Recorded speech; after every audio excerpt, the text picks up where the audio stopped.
And so I had this short list of things that I wanted to see before I died. And I thought, well, I'm just going to figure out a way to make money. And so I literally decided that day to go to law school. That was my whole strategy. And it turns out that's a terrible reason to go to law school. Money's useful, but it's not actually that great of a motivator. And if I'm going to tell people like how to live their life, which something I try not to do, but one thing I will say is really important is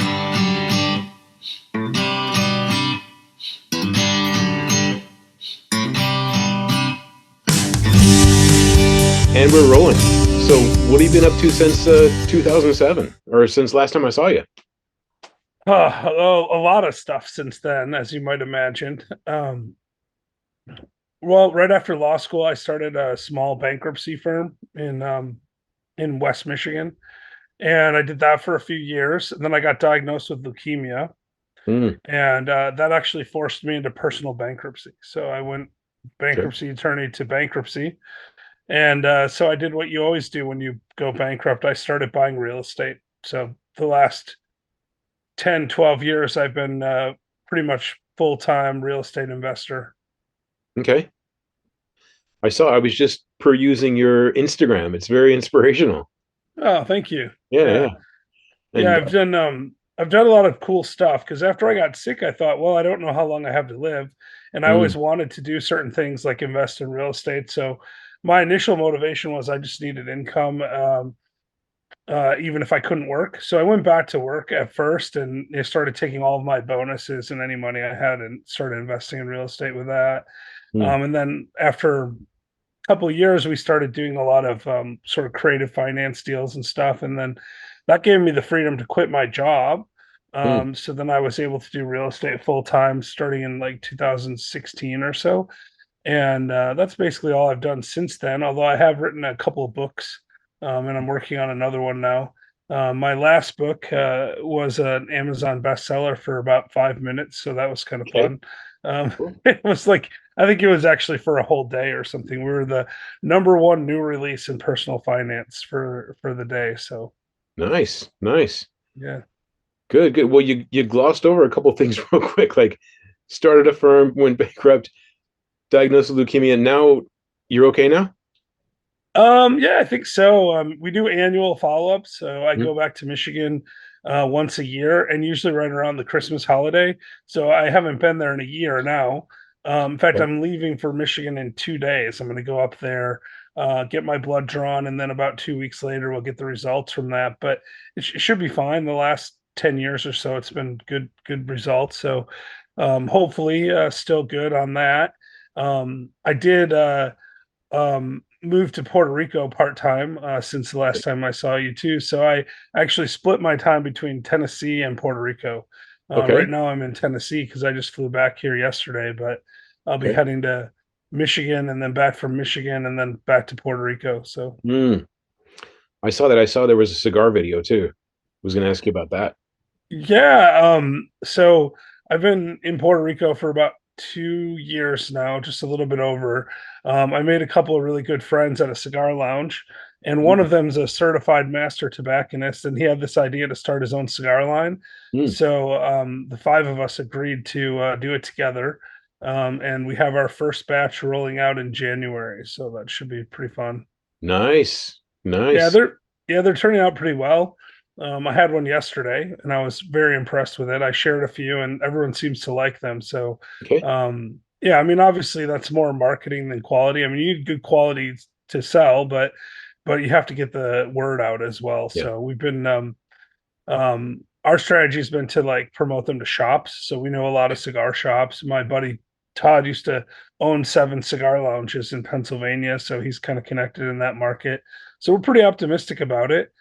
We still got to get some licensing and stuff for the U.S. We can sell them in Puerto Rico Mm, soon, but distributing to the U.S. requires each state to have a different licensing. So there's some stuff we got to mm, go through there mm, mm. first, but it's all right. I mean, it's just part of the process. Sure, sure. What is the biggest U.S. market for cigars? I should know that. I Uh, imagine it's either New York or Florida because both of those have a lot, but I don't really worry about that level of detail on my end. I'm just like trying to promote it to people that I know, mhm. So My partners would probably be able to answer that a lot easier Sure, than I sure. am. Yeah. Well, you don't have to know everything, right? But I would maybe suggest Las Vegas. It could be. Yeah. I There's mean, a ton of cigars in as one Las option. Vegas. Yeah. Yeah. As one option. And the thing is, we're going to start with New Jersey, Pennsylvania, and Tennessee, but only for the reason that, and maybe Florida too, but only for the reason that that's where we're from, right? So we're all Mm, connected in those places. And, you yeah. know, all of us smoke cigars. So we all know other cigar smokers in those areas. So it seems like Hmm. the strategy is to pick up the low hanging fruit first, get some Okay. volume. Yeah. Once we have volume, we get economies of scale. So Yeah. then the price per stick goes down and things like that. So Nice, nice. Well, you may be happy to know, you probably already knew that Japan has some amazing cigar lounges. I have heard that, and I have never been to Japan, but I really am trying to arrange a trip for next spring. So Okay. Well, that was going to be one of my questions. Is you're a world traveler? Have you counted how many countries you went to now? yeah, so I actually have a personal goal that I started back in law school. I call it the 50-50-57 goal. So it's Okay. 50 states, the US states, 50 countries, seven continents before I turn 50. And I'm 45 right now. So I Okay. have 4.5 more years. And Hmm. I've got the states done. I got the continents done last year. Actually, I went to Antarctica last year, and that was my seventh continent. And then I'm at 41 countries. So I'm Okay. getting there. It's for a guy from the Midwest, it's a pretty good number. But Yeah. I hang out with people that are even more traveled than me, and it makes me feel kind of silly sometimes. Yeah. One of my favorite pictures of you is I think you took it in Israel when you're floating in the water. Oh yeah, no, that's yeah. I think that might have been on the Jordan side actually of the Dead Okay. Sea, but yeah, because we did both sides, so I'm not sure exactly which one you're referring to. But Mhm. the Dead Sea is crazy. It's like swimming in Jello. Like I don't Okay. know how else to describe it. The water is so thick that you literally can just lay on the top Wow. of it. It's very Wow. weird. Awesome. Awesome. What got you interested in travel then? Well, I mean, I don't know. When I was a kid, my parents took us on these cross U.S. road trips, like in an RV, and I always liked that stuff. And so when I was first getting my driver's license, I would drive like weekend trips. I drive to Chicago or to St. Louis. These 5-7 hour trips Yeah. from where I grew up.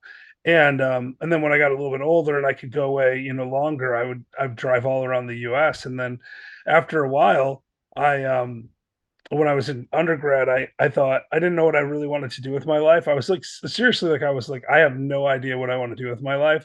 So I was sitting in this history class and the professor was talking about Michelangelo's Moses, the sculpture that's in Rome. And he's got a long flowing beard and he's got the horns of truth and this big robe. And he was talking about how this was like Michelangelo's greatest sculpture. In fact, he said this. He told this story about how when Michelangelo it was supposed to be the centerpiece for Pope Julius II's tomb or something like that, one of the Yeah. popes.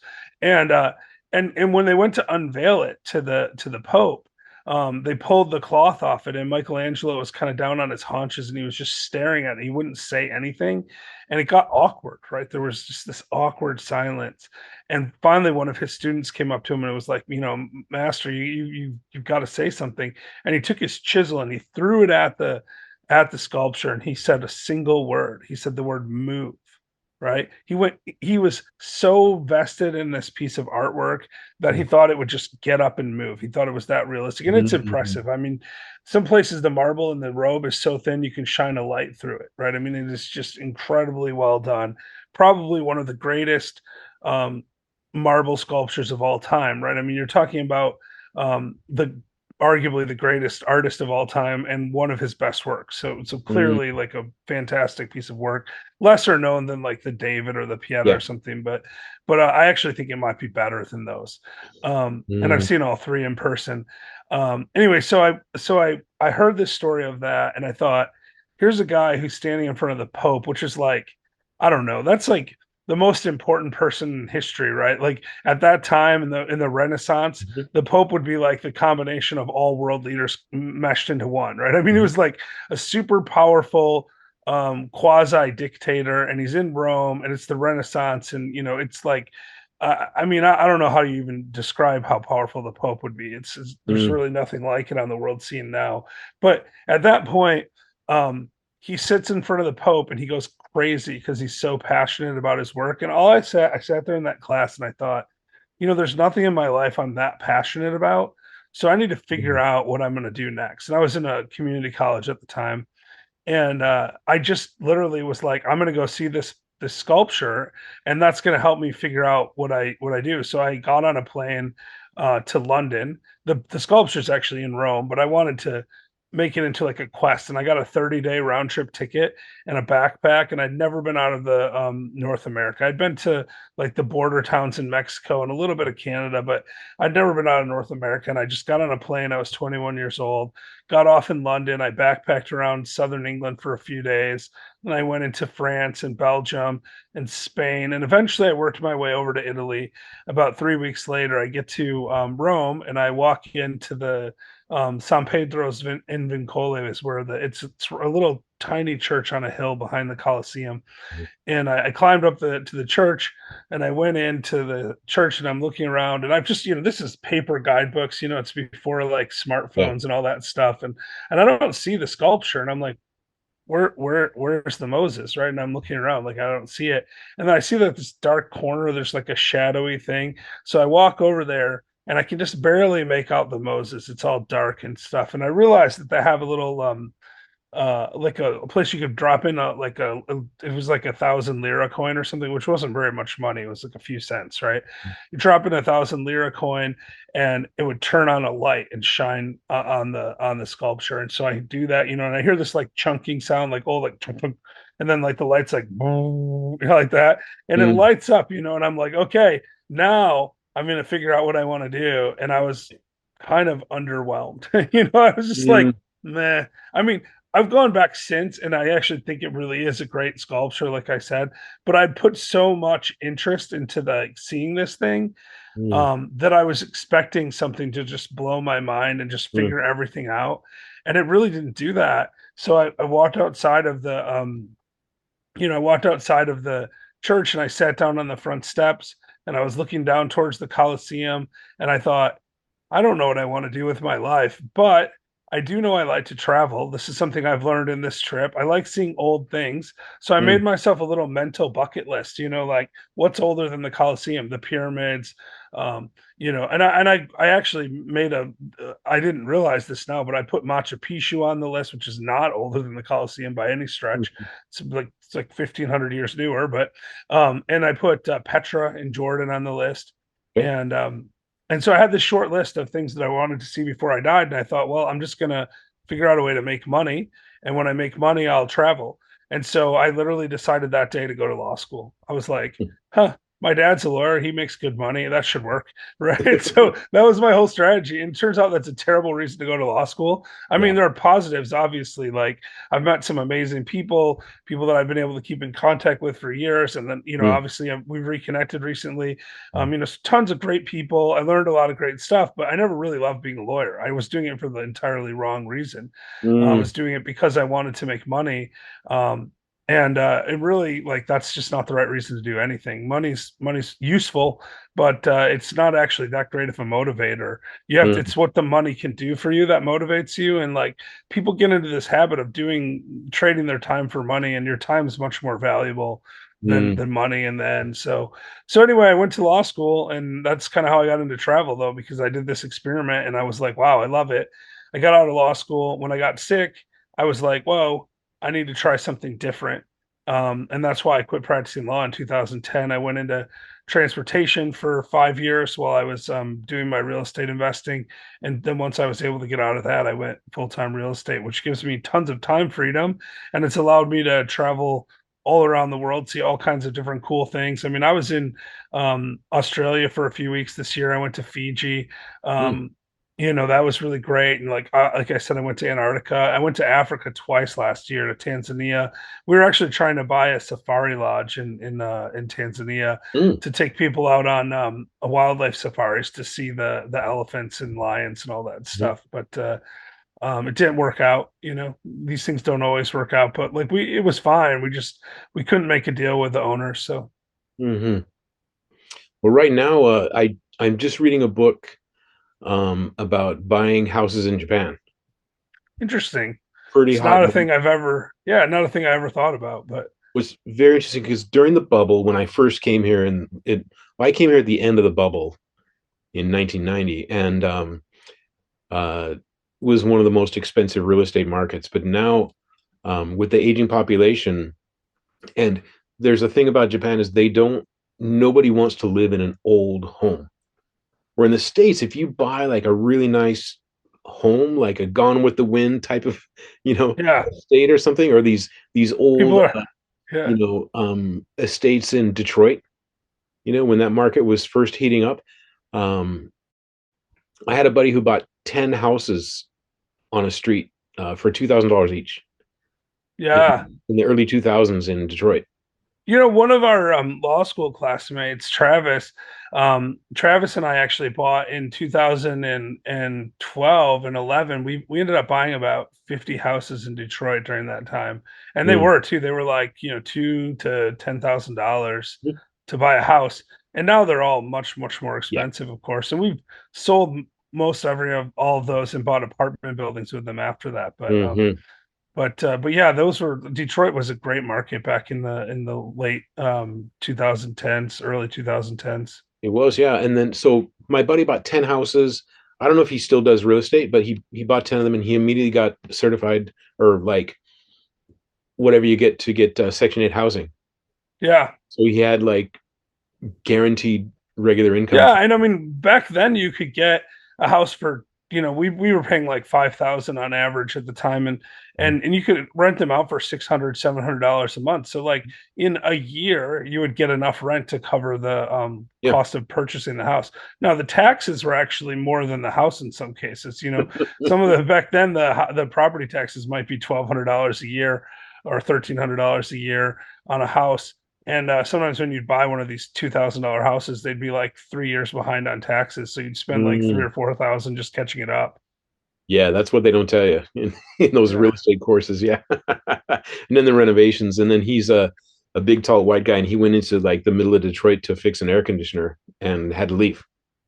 Yeah. He was told There to is leave some of by that too. There's definitely some there's and understandably because there's a lot of investors that come in and displace people and do they're insensitive to the local culture.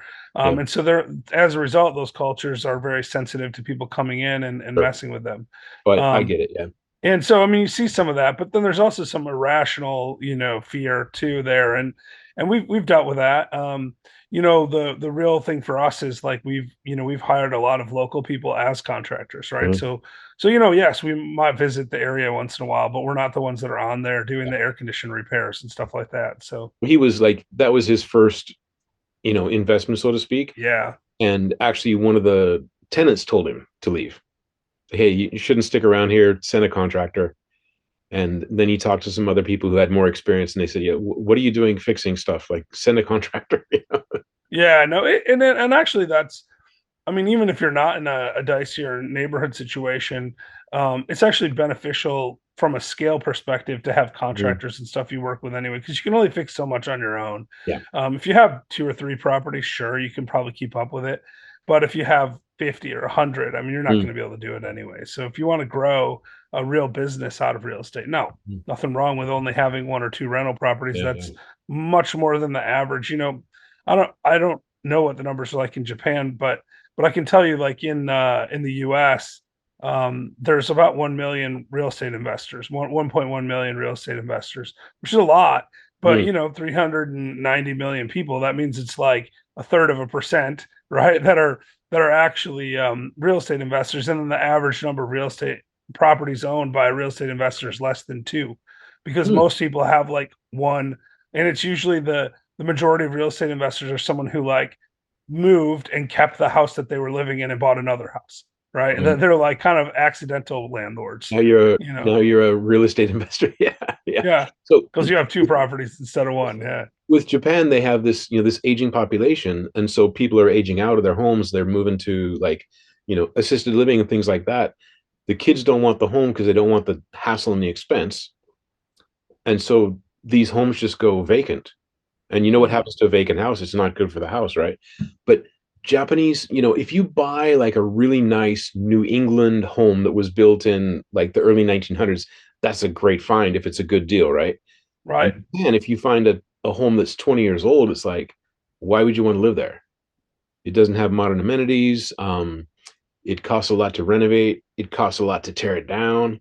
Um, and so what these foreign investors have found is they're buying and renovating properties and then renting them out to other foreigners That who makes don't sense, mind living in actually. a 10-year-old, 20-year-old place. And then the because we have earthquakes and since I came in 1990, people are saying like, oh, we're going to have a big earthquake soon. They've been saying that for 30 years, and Right. so the regulations keep getting updated, and so a new home is so much better than it's like a car, right? If you buy a a 2024 Corvette, you're going to get a much better car than you got 10 years ago, right? For sure. And so a home in Japan is like a car in America where, they depreciate actually. It's crazy. So what these people are doing, they're buying, homes or apartments, renovating them, and then using them as Airbnb. Or one guy renovated a site and turned it into a location for TV. Yeah. Well, I mean, you have to get creative in those kind of markets, right? So, and we don't have too many declining population markets in the US, right? Because we Mm, have a lot of immigration, mm, which is a big difference, right, between Japan and the US. Is there's just a huge, mm, much more immigration here. So even though the birth rate is below the replacement level in the US, because we have net inbound immigration, we have population growth every year. The mm, only exception to that was really during COVID, and that was because immigration was shut down, the borders were mm. closed, Yep. and so we had a decline in population for like about a year. Mm, Um, but it wasn't a significant decline. It was a tenth of a percent or something like that. It was a really small yeah. number. Um, and so we don't run into that same issue, but we do see this in other markets or in very specific markets, right? A factory town where the factory went out of Yeah. business and the population never recovered. Mm, Sometimes those properties are never worth what they were worth before. You know what I mean? Like they just never come back. You can do some creative stuff and certainly the Airbnb stuff. And for sure, if you're in a place like, a big city like a Tokyo or something, yes, of course, you're going to find a use for the property, mm, right? But mm, when you're out in a more rural area and there's nothing to support it economically, you mm, almost have to force the market in order to get any value out of it. mm, There are properties in Europe that I see that are old. They're like, they're basically castles, right? Like they're old Victorian mm. mansions and stuff like that, and they'll give them away. Like there's some in Italy I've seen that they sell like a whole town for $1 at one point. Like it's like it's like €1 to buy a town because like nobody lives there, and it's just like there's just nothing you can do with the land because there's no drive to get there. Mm, Um, but sometimes that can be real opportunity because if you can see a way to change the character of it, mm, um, and you can figure out a way to make that property utilized, then you can change the nature of the situation and you can make a ton of money. mm, mm, We see that like with shopping malls in the US, right? mm, A lot of big shopping malls have died because the retail's gone to more online, mm, especially post COVID. These stores are closing, and some people are going in some of the bigger markets and converting them into their generally single floor structures, or if they're multi-floor, they have good elevators and escalators, and they're mm. converting them into like um, residential living, assisted living for older folks. Wow. Yeah, I mean, it's a big conversion, right? It's expensive because you've got to figure out how to get individual bathrooms in multiple places and things like Mm, that. But this land that they sit on is valuable, and the structure's fine, mm, right? There's mm, nothing wrong with the structure. So if you can figure out a way to convert it and change the nature of the property, it becomes much mm. more valuable. That's fantastic. I was in LA in the early 2010s, and there was I want to say Sears in a mall. It was like the anchor store of the mall, Yeah. and there was a Sears that closed, and they turned it into a UFC gym. Yeah, and that's the kind of stuff that they have to do. We've got a Sears here that I mean, Sears went out of business completely, right? So they got bought out by Kmart, and then Kmart went out of business. So the whole line, Kmart's and Sears, gone, right? And so there's actually a lot of vacant anchor stores in malls.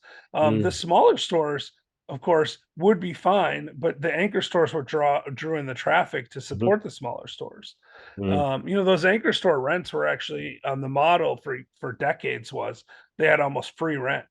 Like the malls didn't really mm. charge them that much because they would bring the people would Sure. show up, and then that would allow them to rent out these little 1,000, 1,500 square foot units for way more than they would have otherwise because they're creating their own Mm. marketplace. Yeah, well, if you're there and there's a Macy's or something like that, Yeah, you want to put a McDonald's in there, you want to, or maybe McDonald's is the anchor, but if you want to put a clothing store, shoe store, yeah. you want to Well, and be, that's just it. Or one of those like walk up like jewelry kiosks or something, like those are all dependent on people walking by, right? mm, People are walking through, they go to Macy's and they're buying their clothes, and then they think, "Oh, I'm going to walk by and buy a pretzel at the pretzel store, mhm, and oh, while I'm going by, I'll stop at the bookstore and pick up a book or whatever." yeah, Like that kind of stuff is where the volume comes from, and that's really where the malls mm, have been struggling is the big stores. Just it's hard to compete, right? Sears mm, can't compete with Amazon. yeah, Now that doesn't mean that all malls are the same situation. There are some anchor stores that have done really well. One thing that I think is really interesting is, I mean, because I don't even think Sears, like, their problem was probably like specialization, right? Like Home Depot took out their tool department, yep, and like and things like that, right? And the clothing was people went to Macy's instead of Sears for clothing, and mhm, it's these. So there's also a shift in retail shopping preferences in the U.S. mhm. Well, Um, if honestly, if you think about Sears or J.C. Penney, I can't think of what would I go there for. I know they had because I worked like one summer at J.C. Penney. I know they had a jewelry department. They yeah, had men's clothes, women's clothes. They had, everything.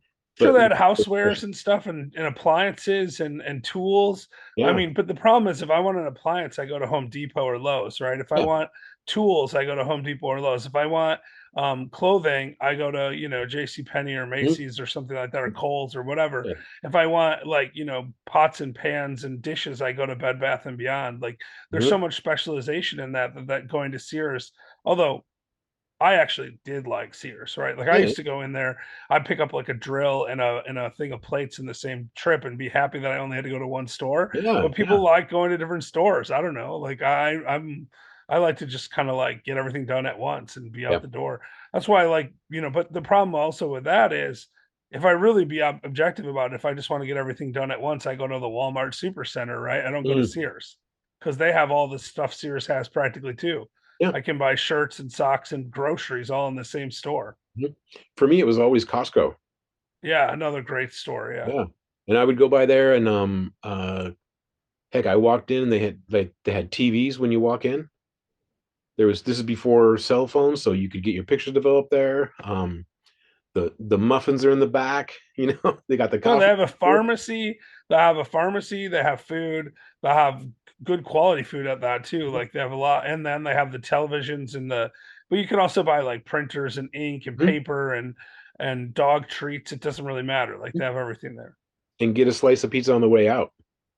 Yeah, and for an affordable price at that. Oh yeah, yeah, Plus, their gas is always cheaper, so you get that's the true. the, Oh the yeah, I mean, gasoline. I use yeah Costco. I used yeah, I bought a lot of Costco gas when I was in California. Yeah. Yeah, I bought a ton. Actually, when we were in law school, I used to commute from Grand Rapids to Lansing, so it's like 80 miles each way. So I would stop at Costco like every other day and fill up. It was crazy. Mhm. Yeah, yeah. Wow, wow. So what travel I asked about Japan.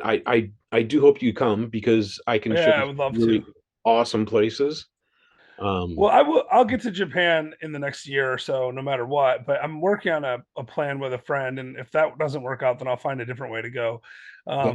The Japan trip is up there on the list for sure because it's a place I've never been, Mm, and I would like to, wanted to see for a long time. And then I'm also thinking about hiking the Camino Santiago, which okay. is I don't know how familiar you are with it, but it's like No. a hike that goes from well, there's actually several different routes, but the Santiago is a city in Spain, right, northern Spain. Okay. It's in the northwest corner of Spain, and you can hike to it on different trails. There's one that starts in Portugal. There's one that starts in France.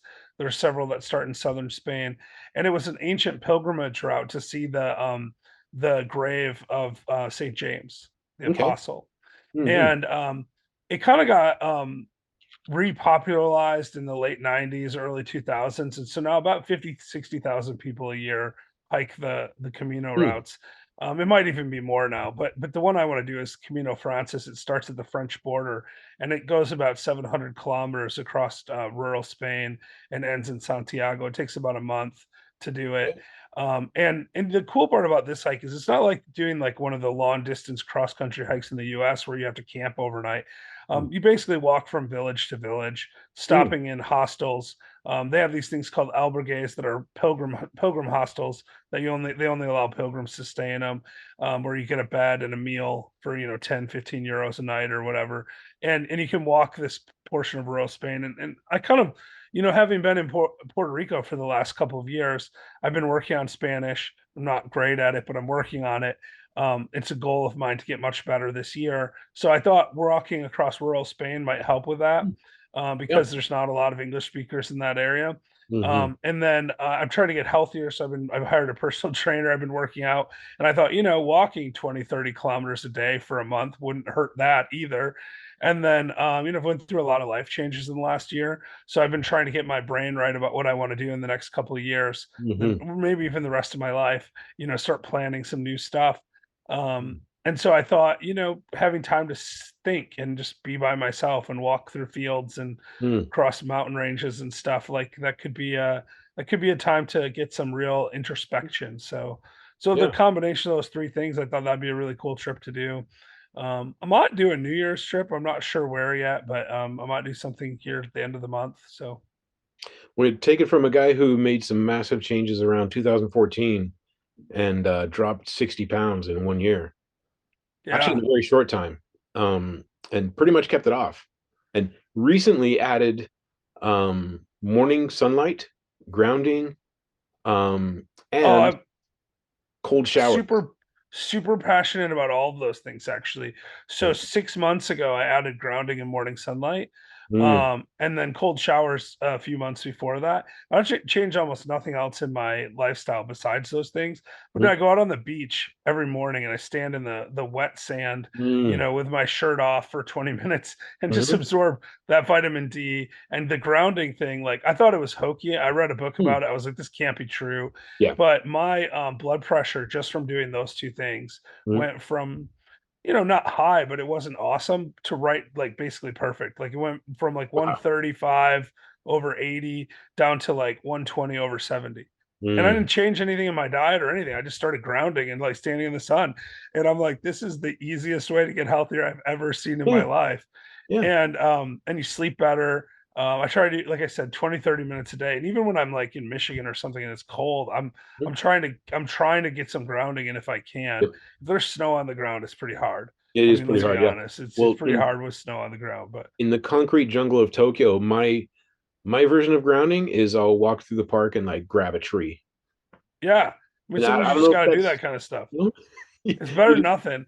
Um, yeah, so like if you can find like trees have dirt around them, right? Like if you can find one with just a little bit of grass or a little bit of dirt around it and just like, sit down and put your hands on the ground and take your shoes mm, off for 15 minutes, it yep. makes a huge difference. Oh, huge. You can also get grounding mats. Yeah. Um, and I have one of those. I think anytime you try to simulate nature, it's not as good Yeah. as actually being in nature. And it's the same thing in Tokyo, right? Like a tree is better than no tree, but like Mm, it's not it's not quite the same as not the that. same. But the sunlight's great. I mean, the vitamin D absorption is amazing for Oh, us. And yeah, I've been I've been as high as 400 pounds before. okay. And I'm sitting about 330 right now. So I mean I'm down 70, 80 pounds. I was actually like 410 or 415. So I mean I'm definitely in a better spot than I was 10 years ago, but I've been kind of stuck at that same rate for a long time. So this year is about dropping another 30, 40 pounds, being a little bit Nice. better spot. Yeah, trying to stay healthy. We keep getting older every year. So if we want to Yeah. stick around for a good long time, which I do, I'm enjoying my life. I want to stick around as long as I can. Well, Feel it's like getting healthier makes sense. last life ever, right? Exactly. Yeah. So yeah, and that's last life ever for people that are listening or watching that don't know. That's I have a podcast called that. It's about helping people live the best possible version of their life. Hmm. And I do that because I like to interview people that are interesting, and Mm. I like to see what they're doing. And also I think it helps people. So Yeah. we've been doing that for a couple of years now. I think we started right around the time COVID first broke out. Um, and we were doing it live for a long time. Now we switched to batch recording, and we're going to start re-releasing here in January. We've recorded about 10 episodes in the last little bit here, so Nice. been on a bit of a hiatus for a little bit, and then I also do another podcast called Old Fashioned Real Estate Show. Mm. It's about living the best version, or well, it's about investing in real estate. And we drink old fashions, like the bourbon drink, and Yeah. talk about real estate on YouTube. So that's fun. Nice. And then I have a book out too called No Bad Days: How to Make Mm. Every Day Great. And it's my personal story of how I gave up bad days at 17. And in spite of things like leukemia and bankruptcy, I haven't had any bad days ever since. Mm. And it kind of talks about life lessons that I've learned along the way. So really happy with that book too. So people can Nice. check that out. Nice. Well, I'm a terrible host. I haven't read it, but we got like 3.5 minutes. I have like a Yeah, 40-minute time limit with my free account, but sure. how can people follow you on social media? Yeah, so it's at Jeffrey Holst pretty much everywhere. So I'm on all the socials: Facebook, X, Instagram, Mm. um, TikTok. I mean, I do all of them, but Instagram's probably the one I spend the most time on. Okay. We're and of course I have the Last Life Ever private group in Facebook as well. So if people want to join that, they certainly can do that. Okay. But honestly, if they just Google me, they'll find me, like Jeffrey Holst, right? Like my website will come up, my Mm. book will come up, a whole bunch of different podcasts that I've been on and stuff like that. So if people want to follow the Instagram, probably best, And I but bet anything works. because you've been successful in investing in real estate, I bet people come to you and say like, "Hey, can you teach me how to do this?" Yeah, I do some of that. I don't have a course or anything to sell, Mhm. so I don't promote that because you can only do so much one-on-one Yeah. coaching. But I do a little bit of coaching. I value my time a lot, so Mm. I turn away more people than I accept in that Sure. area. But that's actually a good place to be in. It's fun. And then when I do work with someone, I get to know them really well. They become good friends of mine, Mm. and I've done that. Maybe two or three people a year for the last few years, and it's been really great. So Nice. Nice. All righty, man. Anything you want to, we got 2 minutes. Anything you want to leave the audience with? no, listen, it's been great reconnecting with you, Yeah. and if I'm going to tell people like how to live their life, which something I try not to do, but one thing I will say is really important is just figure out what you're passionate about and go do that thing. Mm. Yes, figure out how to pay your bills and all that, but like, it's a lot easier to work hard if you love what you're doing. Mm. And everyone's got to do some work. Everyone's got to go through some pain. We're going to have good and bad things happen to us, but Mm. it really is a choice how we live, how we respond to the circumstances we are in. That makes all the difference in where we end up. Mm. And it doesn't matter if you're 80 or 8, right? Like you still have time ahead of you and you should use that time as well as you can. Mm. I agree. Well, hey man, I appreciate it, and I'll put the socials in the description, Sure. and Cool. let's keep in touch, man. It's been great reconnecting. Yeah, for sure. Thanks All again. right, Talk to you soon. talk to you soon. Cheers. Later. Bye.